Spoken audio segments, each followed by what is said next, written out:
Hi guys! Ngayon ang pangalawa kong lulutuin ay minced fish spring roll. Kasi may natira pa akong minced fish yung nilagay ko dun sa sea cucumber. Kaya ngayon gagawin kong spring roll. So, let's do it!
So, ganyan lang siya guys. Yan.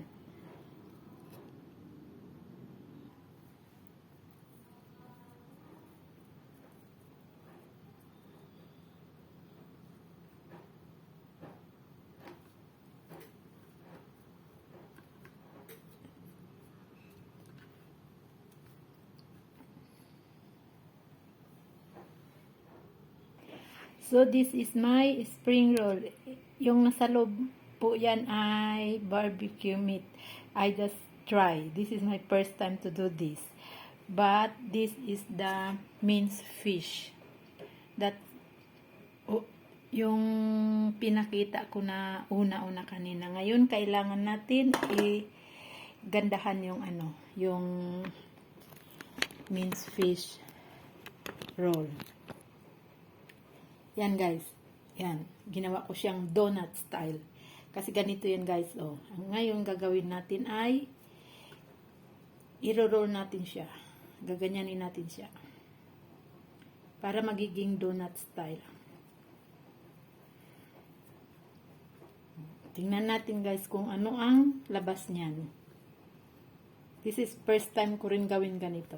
Usually just like this. But now I'm going to make another creation.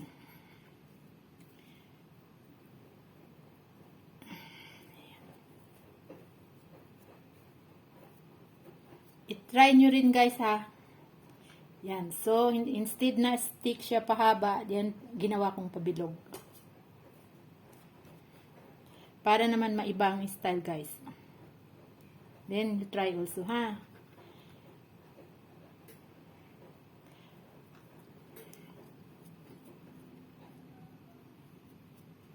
Pwede rin nyo gawin na spring roll yung minced shrimps o kaya minced squid. Pwede rin yun guys. Oh, so this is yan na siya guys. Ginawa ko siyang pabilog. Ngayon, lulutuin na natin.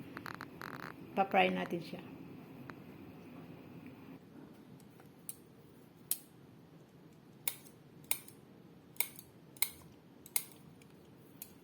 Gawan natin ng dekorasyon guys.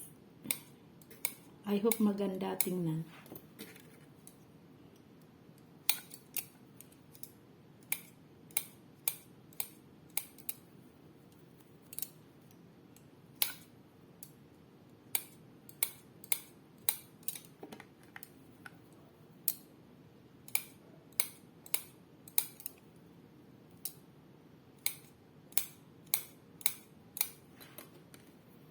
Then we fry.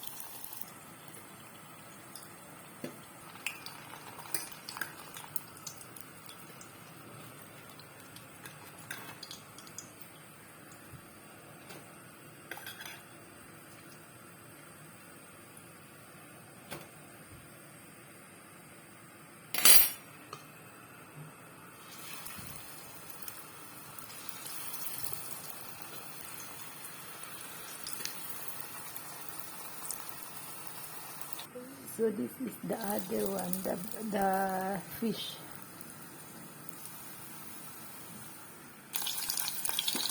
Yun na guys, malapit na maluto. So this is the spring roll.